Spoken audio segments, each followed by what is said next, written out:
everybody, it's Chris and I am back to do a painting with you today. So today we're going to do a rainbow swipe on, well, it's actually kind of a flip cup swipe on a black background. So these are some colors that I've used before on rainbow pours that I believe originally it was done by Julie Cutts, and it's probably been a couple of years ago, I think, that she did this. And I just really loved how it turned out. So I wrote down the order that she layered everything into the cup and kind of kept it in my handy dandy little recipe book. And so we're gonna go ahead and do a rainbow pour today. So we're working on a 12 by 24 canvas. I have, I believe, a 7-ounce cup, I think is what I have here. And I just want to kind of do a swipe of color across the black, and I think this will look kind of cool. So we're going to start off with, so I have some deep violet, medium magenta, bright aqua green, light blue, light cadmium yellow, and quinacridone magenta, as well as some white. So I'm going to start off with some of the white, and then next I'm going to put in the deep violet, and then we're going to add in some medium magenta, and then we're going to put in some white and the aqua green and the blue, more of the white, and then we're going with some yellow, quinacridone magenta, and white again. Now I'm not going to add quite as much paint to this cup as I normally would, just because I just want to streak a color across the canvas. And then I'm going to put in some more of the blues. And then a little medium magenta, because I like the pink. White. And the deep violet. And then I want to add a little bit of my custom silver to this.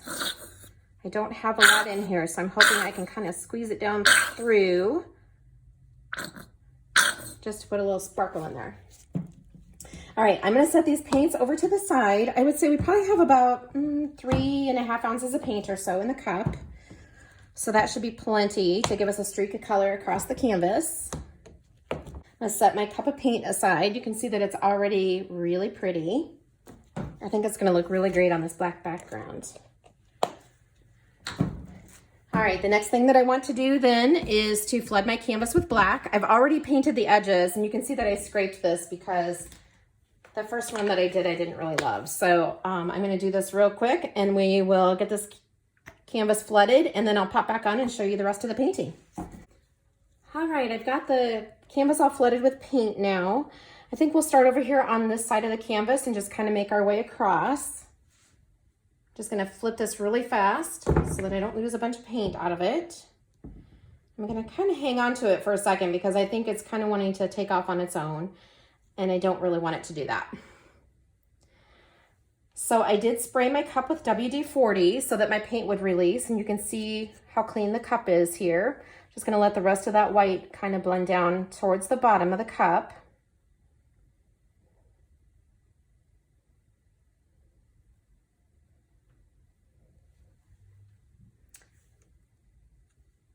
So I kind of feel like it's already moving kind of on its own, but I am going to go ahead. Oh, I just let some of the paint out. So I'm going to go ahead and see if I can get this moved across the canvas here.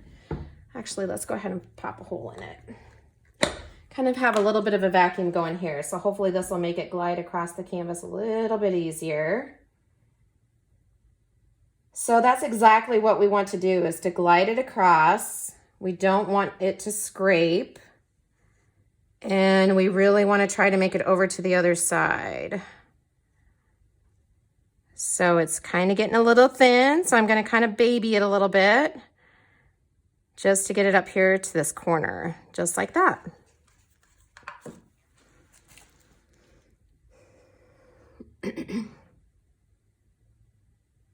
So I did scrape a little bit here, so hopefully that'll kind of flow in and cover that up for me.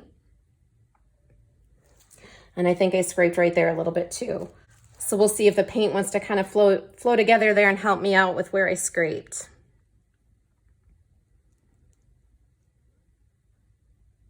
So we're just gonna wait a minute and kind of let this fill in a little bit.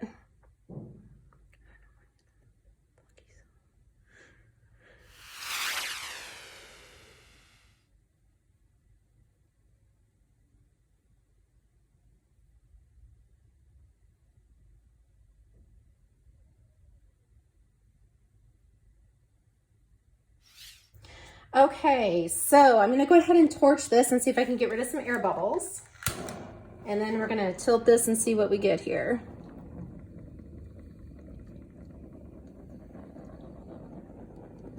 I also want to torch my black background because it's very possible I've got some bubbles in there too.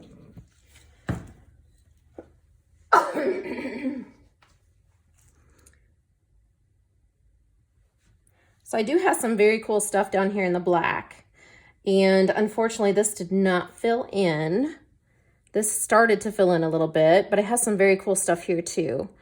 So I think I kind of want to go this way because I've got some neat stuff going on here on the bottom of it. So I think we're gonna see if we can tilt off a little bit up here.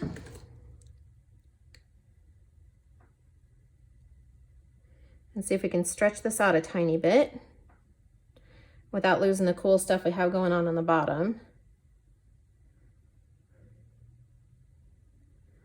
And then I want to see if I can tilt off this upper corner here because I've got the weight of the paint right there. And I think we're going to end up tipping off of the top as well, which is okay. Let's see if I can stretch that off like so. And then I want to see if I can cover up this one scrape that I have right here. So I'm going to see if I can bring that paint down. The tricky part is, though, that I really love this area, so I don't want to completely destroy that. So I'm going to see if I can kind of get it to kind of follow in my little swish here. And see if I can get it to kind of flow over where I want it.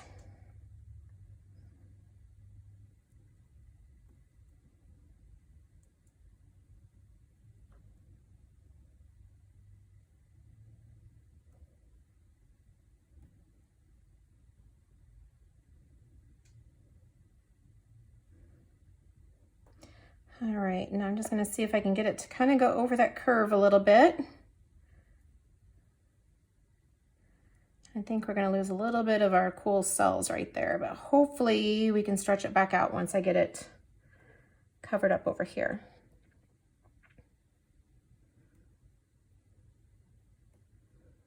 So I just barely have it tilted and just kind of letting the weight of the paint move without forcing it a lot. Now I'm going to see if I can kind of cover that black spot up right there. Just like so. And that should stretch out that white part up at the top and make it a little bit neater. Now you can see that I'm kind of squishing this down here.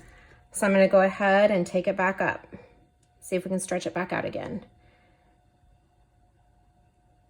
And get those really cool cells to reappear there. But you can see by stretching it, we've also created some cool stuff at the top too.